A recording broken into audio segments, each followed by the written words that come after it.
तुम दोनों का अयोध्या में प्रवेश वर्जित है। तुम भीतर नहीं जा सकते। लौट जाओ यहाँ से। वर्जित? किंतु क्यों?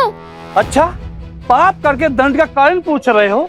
अश्वमेध यज्ञ के अश्व को रोक दिया, हमारे राजकुमारों भरत, लक्ष्मण और शत्रुघ्न को मूर्छित किया, और तो और हमारे महाराज श्री राम से युद्ध तक करने को सज्ज हो गए। हनुमान जी को बंधन में बांध लिया। महाराज सुग्रीव, महाराज विभीषण और अंग तक उन्हें छोड़ा।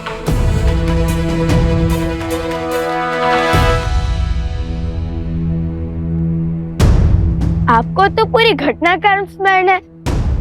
तनिक यहाँ खड़े होकर हमारी प्रशंसा कीजिए ताकि सारी अयोध्या सुन सके। आइए आइए। अरे ये तो बड़े उदंडी हैं। उद्दंड नहीं, उद्देश्य पथ के मार्ग पर खड़े हैं महोदय। अच्छा, क्या उद्देश्य था तुम्हारा? राम राज्य की स्थापना में सबसे बड़ी अपूर्ण कथा को संपूर्ण करने का उद्देश्य। आप सबने देवी सीता पर लांछन लगाया। लंका में रावण का वध होने के बाद अग्नि परीक्षा का भी मान नहीं रखा ना आपने। एक पवित्र देवी को अपवित्र कहा आपने। एक निर्बल स्त्री को उसका घर अयोध्या छोड़ने पर विवश किया आपने।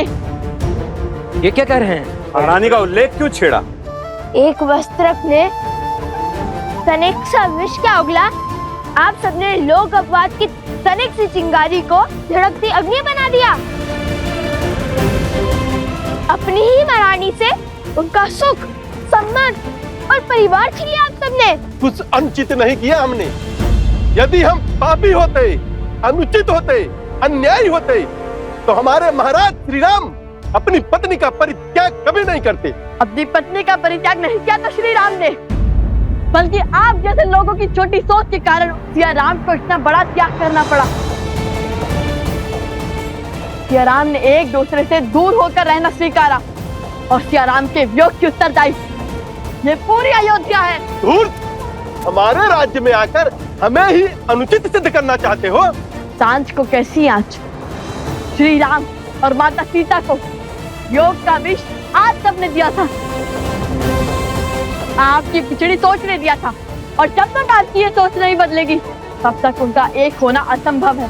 पहले हमारे महाराज पर तीर चलाया और अब हम लोगों पर शब्दों के बाण चला रहे हो। निकाल बाहर करो इन दोनों को। भैया, मेरी तो भूखी मर गई।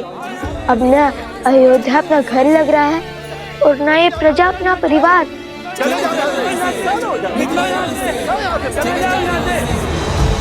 वही अयोध्या वासी को पहले ही अश्वमेध के अश्व को रोकने वाले लवकुश के आने का समाचार देकर भूल तो नहीं हो गए हमसे? बात उनके प्राणों पर तो ना आ जाए। हमारा उद्देश्य उनके प्राण लेना थोड़ी है। हम तो केवल ये देखना चाहते हैं कि देखना जो भी चाहे सुनकर मन मोहित हो गया। इतनी गहरी और उचित बात कही है इन्होंने। बात तो 100% सत्य है। यदि बड़ी माताश्री हमारे साथ रहती, कितने स्वादिष्ट पकवान बनाकर खिलाती हमें। अरे ऐसे क्या देख रहे हो? माता ने बताया था कि बड़ी माताश्री बहुत अच्छा भोजन बनाती थी और बड़ी ज्ञानी भी थी। वो साक्षात माता गार्गी को हराने का सामर्थ्य रखती थी।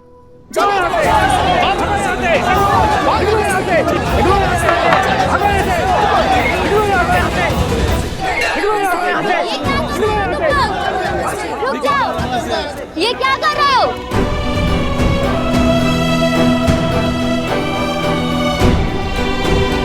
जिस धरा ने सदैव ऋषियों का सम्मान किया है, स्वागत किया है, आज उन्हीं ऋषि कुमारों का तुम लोग अपमान कर रहे हो।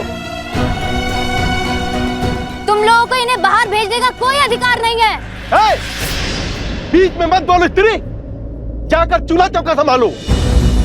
जो हमारे श्री राम का अपमान करेगा, अयोध्या में सम्मान उसको कभी नहीं मिलेगा। जब तक अयोध्या में कोई राम राज्य की स्थापना में बाधा बनेगा, तब तक हम यूं ही उसका अपमान करते रहेंगे ताकि उसकी बुद्धि खुले। आप जब तक स्त्रियों का सम्मान नहीं करेंगे, तब तक श्री राम का कैसा सम्मान होगा? आप लोग अपने ही श्री राम से उनका सम्मान छीन रहे हो। बस बहुत हुआ। धक्का मार के बाहर निकालो इनको।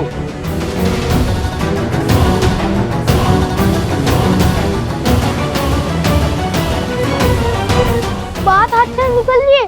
इन्हें रोकना होगा। जय सिया राम, जय सिया राम, जय सिया राम, जय सिया राम, जय सिया राम, जय सिया राम। हनुमान जी, हनुमान जी। राम दुआरे तुम लगवारे, होत न आज्ञा बिनु पैसारे, आपन तेज संहारो आपे, तीन लोक हाथ करे कापे। हनुमान के रहते हुए प्रभु श्री राम और माता सीता को पुकारने वाले पर प्रहार कैसे कर सकते हो मूर्ख? महाबली हनुमान की, महाबली हनुमान की, महाबली हनुमान की, महाबली हनुमान की जय। बजरंग बली हनुमान, जय जय महाबली हनुमान।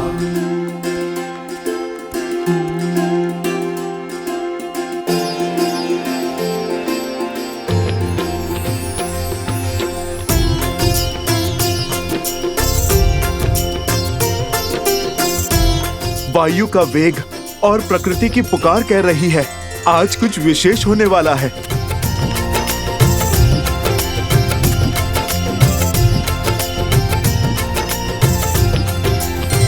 महाराज श्री राम अपने अनुजों के साथ पधार रहे हैं।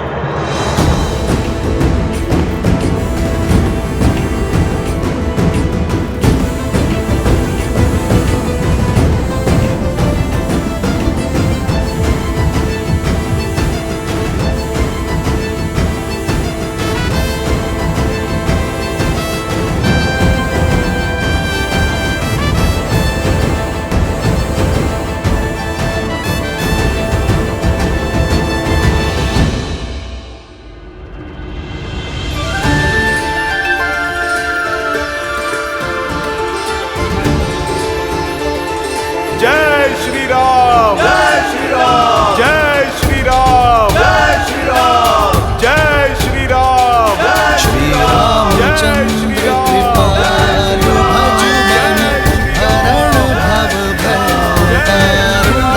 श्री राम, श्री राम, राम राम, सिया राम। वो अयोध्या नरेश, रघुवंशी, श्री राम तुम्हारे पिताश्री है। जन्म जन्म का है ये संगम, राम रतन सीता वैभव धन। सिया राम, सिया राम, सिया राम, राम सिया राम, सिया राम, सिया राम।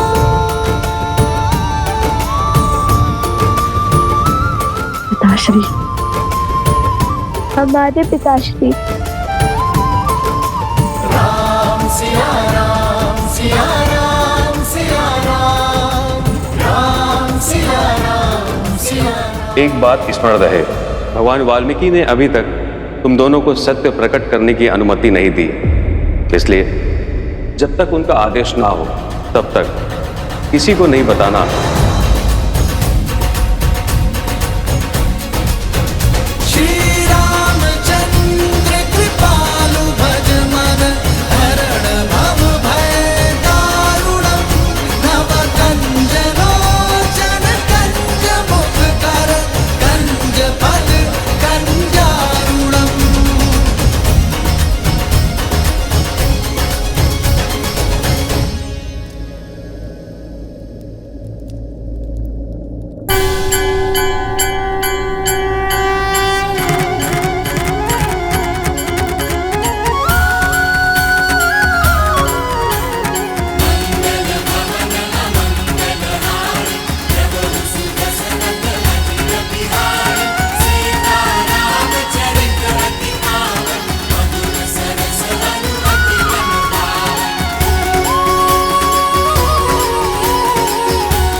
हम लव कुश अयोध्या के महाराज श्री राम की चरण वंदना करते हैं।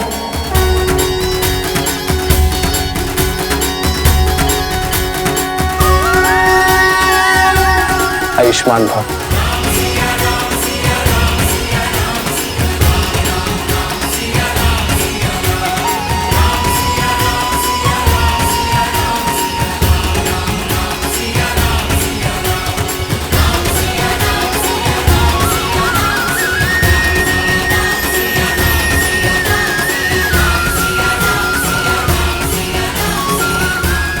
ये कैसी शुभ अनुभूति थी, कैसी तृप्ति थी।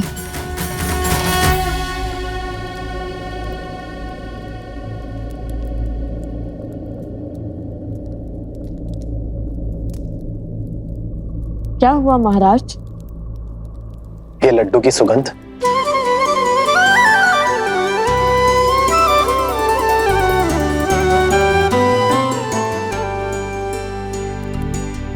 क्षमा कीजिएगा महाराज, कुछ धन संपत्ति सुख चैन सब छोड़ सकता है, किंतु अपनी माता के हाथों से बने लड्डू नहीं। कुछ मैंने कहा था नहीं बाहर रख जाओ। इतने सुगंधित लड्डुओं का स्थान बाहर कैसे हो सकता है? हम आपको भी जगा पाते तो कितना अच्छा होता, किंतु आप तो महाराज।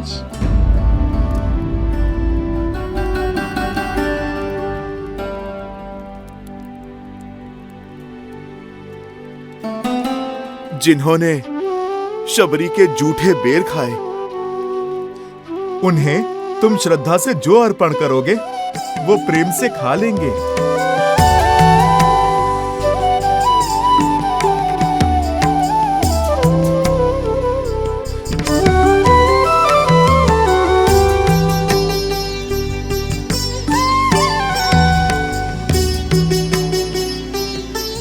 खाइए ना।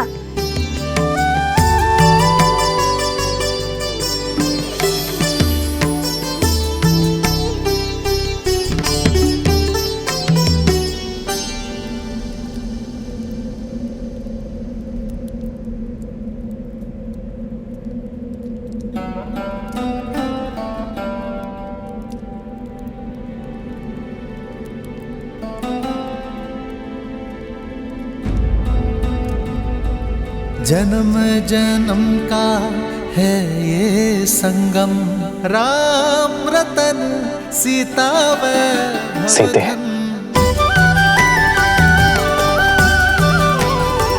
सिया राम सिया राम सिया राम सिया राम।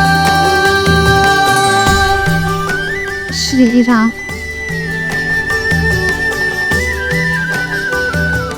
इन लड्डुओं के लिए धन्यवाद। इस लड्डू के स्वाद ने किसी अपने का स्मरण करवा दिया। ऐसे लगा जैसे मैं इनके स्वाद से परिचित हूं। हमें भी तो आपने अपना मान लिया है।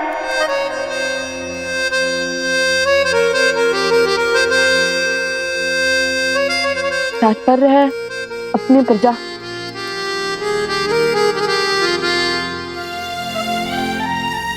तुम्हारे नेत्रों में ये अश्रु? ये आंसू नहीं, ये तो पश्चाताप के आंसू है। आपसे युद्ध का जो पाप किया उसका पश्चाताप सदा रहेगा। हमने बिना सत्य जाने सबसे द्रोण का शंखनाद किया, जो नहीं करना चाहिए था वो किया। भूल को पाप मत कहो, और वैसे भी इस भूल के पीछे अयोध्या का भला ही तो छुपा है। राम सिया राम जय जय राम, राम सिया राम जय जय राम। मेरे मन में तुम दोनों के प्रति केवल प्रेम ही है, और कुछ प्रश्न भी। हम आपके हर प्रश्न का उत्तर देंगे, किंतु उससे पहले हमें एक कार्य करना है।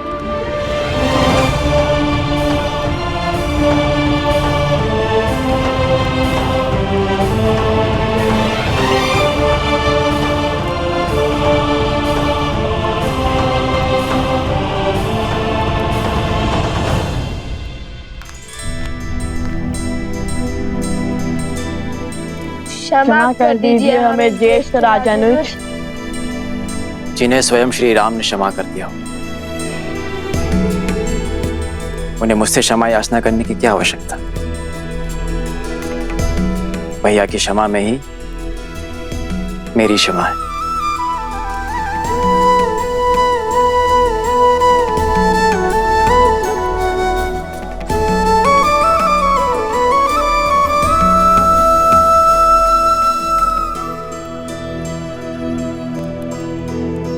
आप तीनों के भी अपराधी हैं हम, क्षमा कर दीजिए।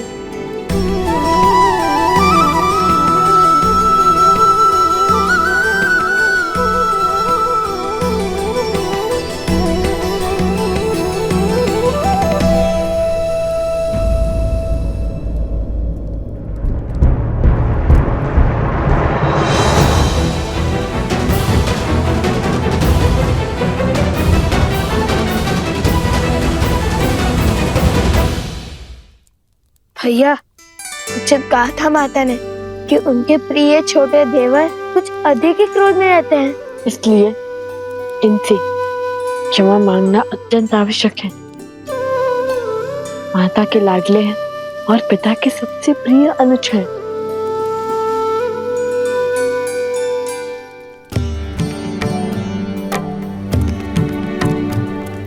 आप देख क्या रहे हैं? लक्ष्मण भैया प्रतीक्षा कर रहे हैं। क्षमा मांगिए। आप दोनों रुक क्यों गए? भय से। किसका भय है? इनके क्रोध का, जिससे तीनों लोग थर थर कांपते हैं। सुना है हमने कि शूर्पणखा की क्या गति बनाई थी और किष्किंधा नरेश को उनकी ही नगर में जाकर ललकारा था।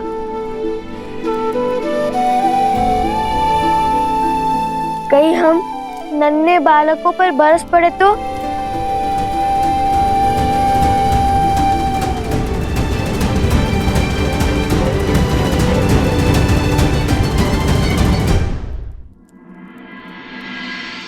जाइए।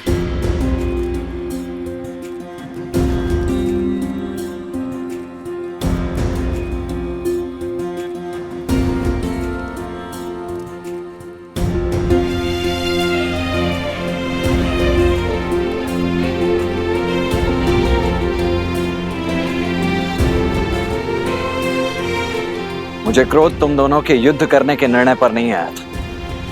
वो तो चुनौतीपूर्ण ही था। मैं आहत तब हुआ जब तुम दोनों ने मुझे दोषी सिद्ध करने का प्रयास किया।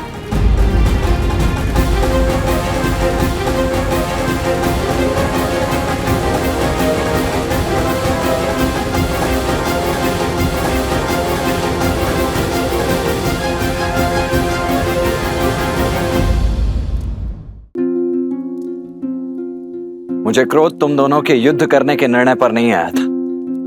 वो तो चुनौतीपूर्ण ही था। मैं आहत तब हुआ जब तुम दोनों ने मुझे दोषी सिद्ध करने का प्रयास किया। तुम दोनों ने कहा कि मैं अपना दायित्व निभाने में असमर्थ रहा। पहले तो श्री राम की बात ना मानकर माता सीता को वन में अकेला छोड़ा है। वहां से रावण ने उनका अपहरण किया और फिर श्री राम की आज्ञा मानकर माता सीता को वन में अकेला छोड़ दिया। परंतु मेरा ईश्वर साक्षी है। यदि मेरा वश चलता तो मेरे सिया राम न तब एक दूसरे से विलग होते, ना ही अब।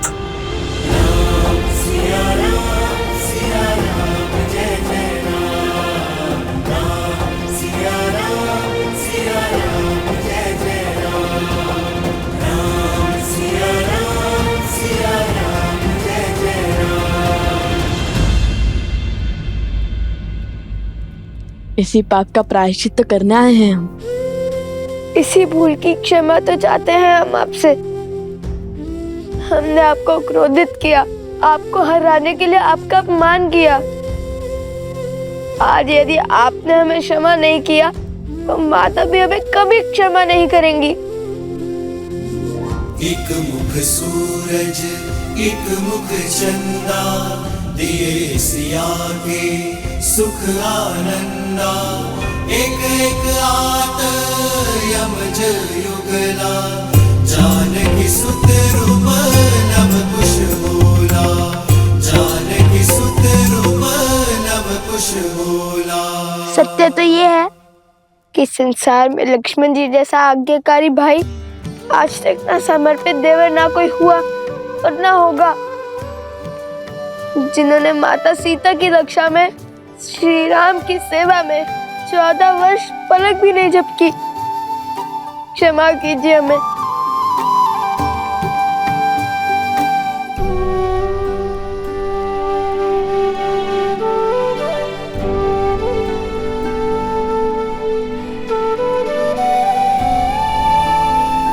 अंततः आज ज्ञात हो ही गया कि वीरता के साथ साथ विनय भी है तुम दोनों में।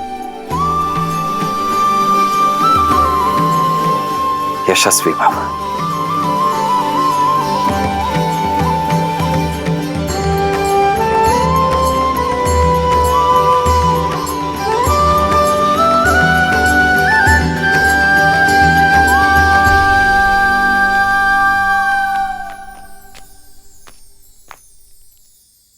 हम पूरे रघुकुल से क्षमा चाहते हैं।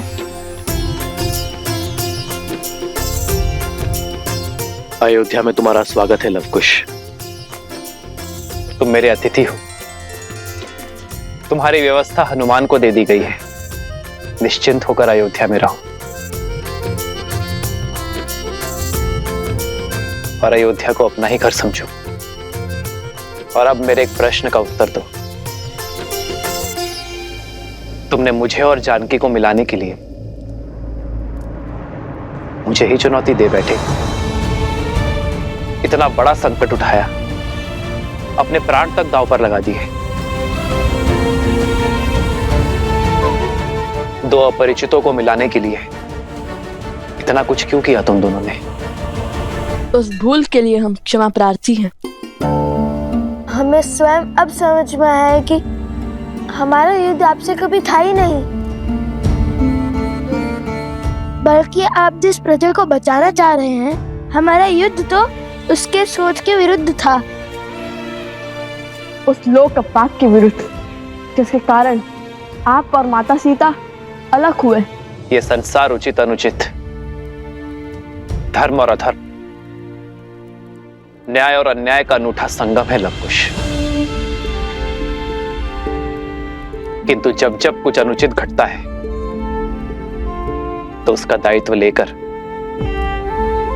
अनुचित को उचित करने का प्रयास करना चाहिए, ना कि अनुचित को अनुचित सिद्ध करने का प्रयत्न। और हर बार उचित अनुचित का भेद मिटाने के लिए शस्त्र नहीं उठाने पड़ते लवकुश। दृढ़ निश्चय कर समाज को समझाने की पहल करनी होती है। मेरा और सीता का पृथक होने का निर्णय भले ही हम दोनों का था, किंतु हमें मिलाने का निश्चय हम समाज से चाहते हैं। और हमें पूरा विश्वास है कि एक दिन ये समाज अपनी सोच अवश्य बदलेगा। आपका निश्चय अब हमारा उद्देश्य है। और इस बार हम विजय बल से नहीं, अपने गुरुवर की दी हुई शिक्षा से पाएंगे।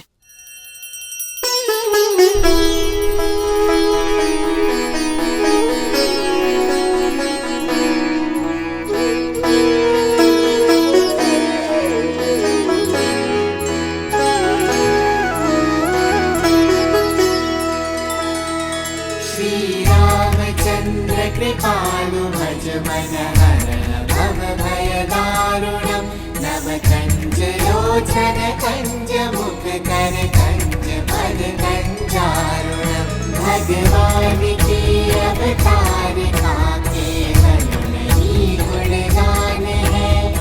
ऐसे नारायण बने नर इसका पावन ज्ञान है।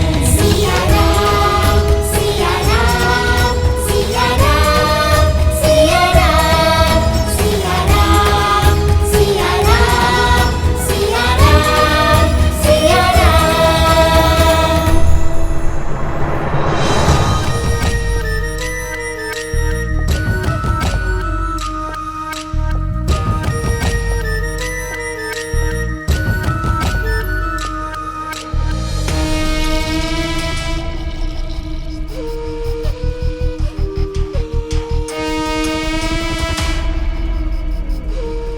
भैया, समय अभी शेष है, क्योंकि अभी तक लव और कुश ने राम को सत्य नहीं बताया है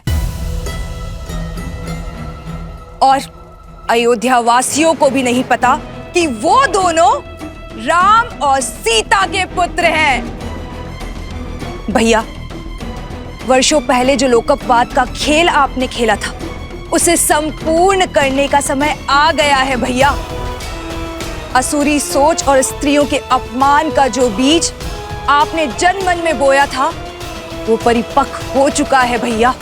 उसे काटने का समय आ चुका है।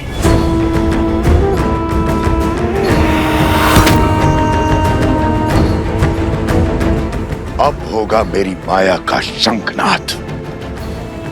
लव कुश जहां भी जाएंगे, पुरुषों द्वारा स्त्रियों का अपमान ही देखेंगे।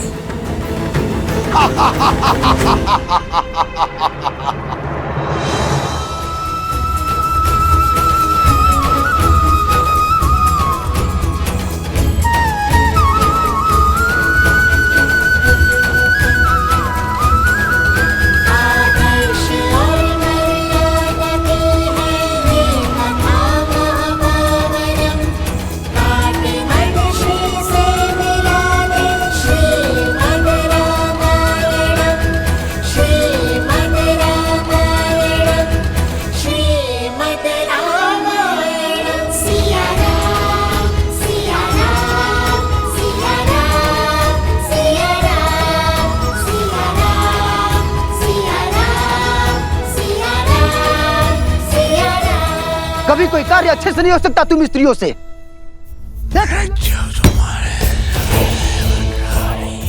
तू साहसी है, तुम्हारी पत्नी।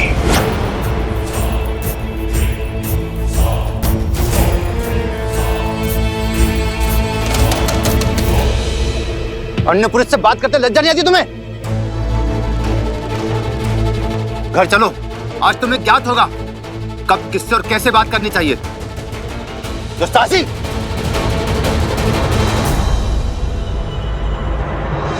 भैया, धर्म की अयोध्या में इतना अधर्म, कैसा विष घुल गया इनके मस्तिष्क में। हमें क्रोध को नहीं, कला को अपना अस्त्र बनाना होगा कुश।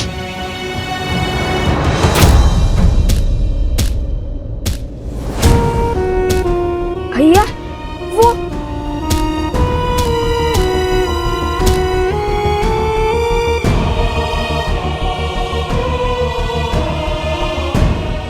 स्त्री कौन है जो इन स्त्रियों का कष्ट देखकर इतनी व्यथित हो रही है? चलो चलकर देखते हैं।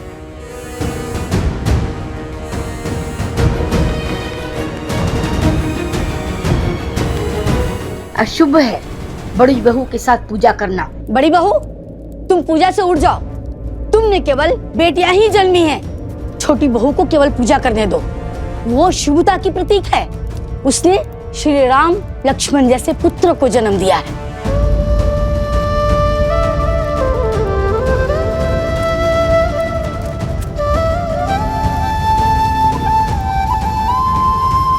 लगता है अयोध्या को केवल श्री राम की आस है, माता सीता की नहीं। पुत्र में राम कहाँ से देखेंगे जब तक पुत्री में सीता नहीं देखेंगे।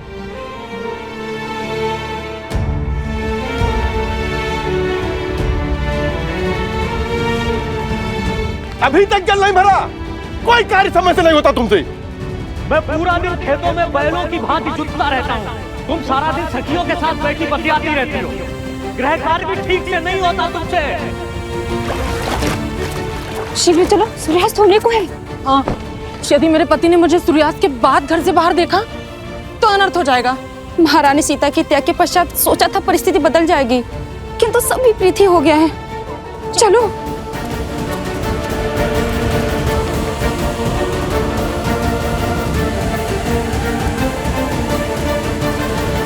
आप हमारा पीछा क्यों कर रहे हैं?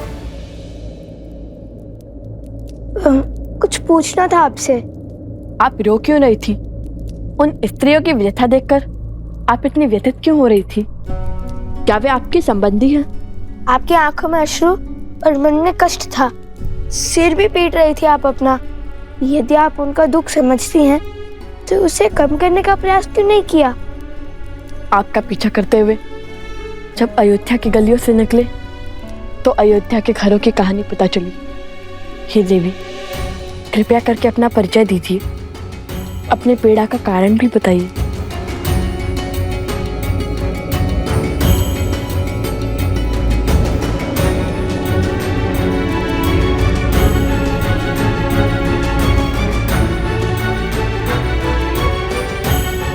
मैं ही वो अभागन हूँ जो प्रभु राम के समक्ष न्याय की गुहार लेके गई थी।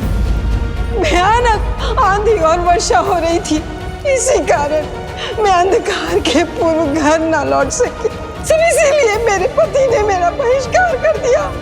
चयन आपको करना है महाराज, या तो आप न्याय कीजिए या तो फिर मुझे आत्महत्या करने की अनुमति दीजिए महाराज।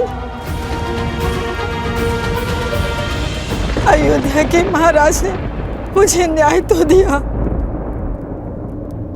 किंतु उस न्याय का दंड भोगना पड़ा अयोध्या की महारानी देवी सीता को।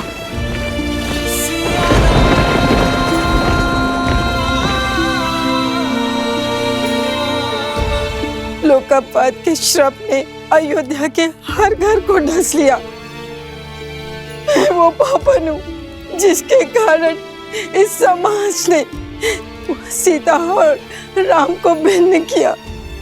मैं ही वो पापनी हूँ, इस अधर्म की उत्तरदायिनी हूँ। मैं तो स्वयं को मार के इस पीड़ा से मुक्त भी नहीं हो सकती, क्योंकि मैं एक माँ हूँ।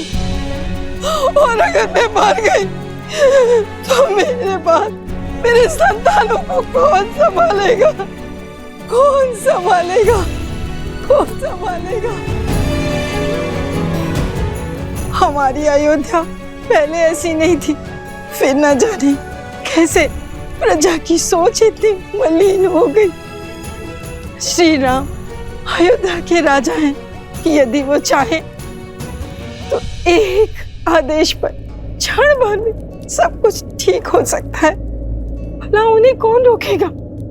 पर वो भी इस वियोग को सह रहे हैं, क्योंकि वो मर्यादा पुरुषोत्तम है जो अपनी सोच दूसरे पर आदेश के रूप में नहीं थोपना चाहते। वो चाहते हैं कि स्वयं की अनुभव से अयोध्या की प्रजा की सोच बदले, पर ना जाने ये कब संभव होगा, ये कब संभव होगा।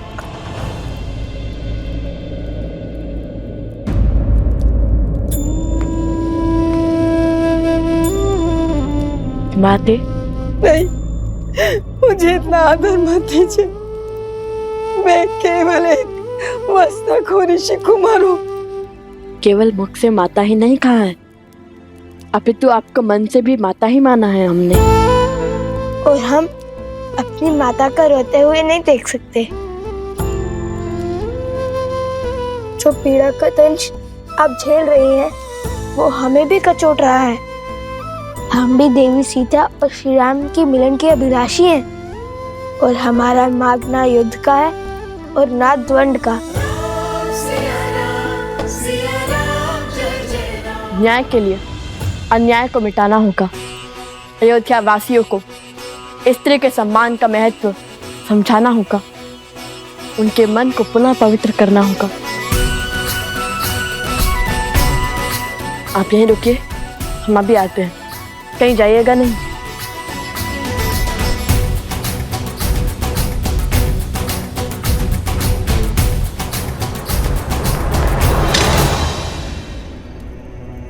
अरे भीतर कहाँ चले जा रहे हो?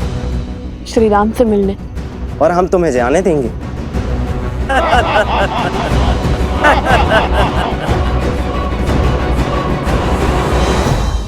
महाराज अभी व्यस्त हैं, बिना अनुमति के नहीं मिल सकते हैं। जाकर कहिए ना उनसे कि हम अति आवश्यक विषय में मिलना चाहते हैं उनसे। देखिए, आप हमारी बात को समझिए, हमारा जाना बहुत ही महत्वपूर्ण है। अरे जाओ यहाँ से। अरे मैंने कहा ना, जाओ यहाँ से। कृपया करके हमें जाने दो ना।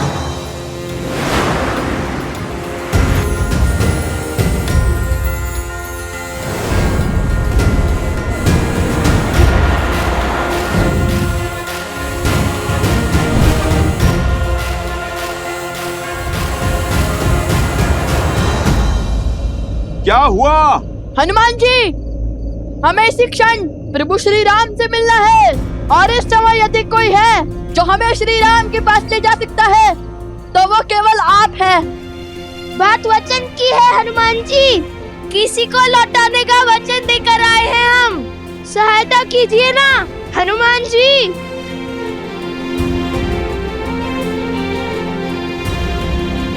वचन में बंधे हैं तो सहायता करनी ही होगी। रघुकुल वंशियों का वचन टूटना नहीं चाहिए। चलिए।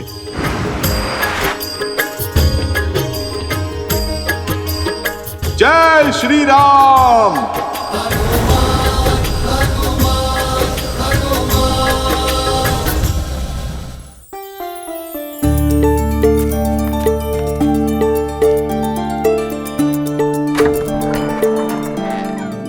मंत्री जी, महाराज का आदेश है राज भंडार से 20 सेर अनाज परिवार गर्षित क्षेत्र में शीघ्र ही पहुंचाया जाए, और नदी पर सेतु बनाने के लिए धन भी राजकोष से मिलेगा।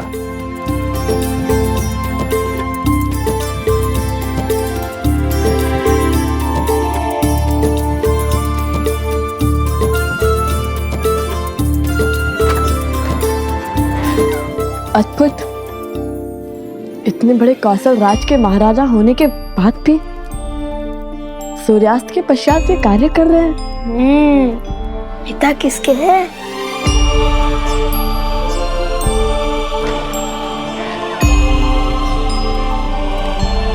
चलिए, प्रभु ने आप दोनों से मिलने की आज्ञा दे दी है।